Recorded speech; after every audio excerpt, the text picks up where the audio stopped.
One sunny morning, Ferris the fox is running through the forest when he hears a strange sound. Help! Help! The nuts are talking! He jumps and runs to Bina the bird. Bina, you won't believe it! The nuts are alive! Bina gasps, Subhanallah! Really? And soon the whole forest is buzzing with excitement. When Tariq the turtle arrives, everyone is panicking. Even the squirrels are hiding. But Tariq, calm as always, says, let's see before we believe.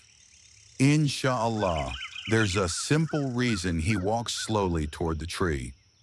And there it is, a tiny parrot stuck inside a hollow nutshell, shouting for help.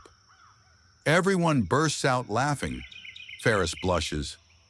I guess the nuts weren't talking after all. Tariq smiles. That's why Allah tells us, if you hear something, check before you believe.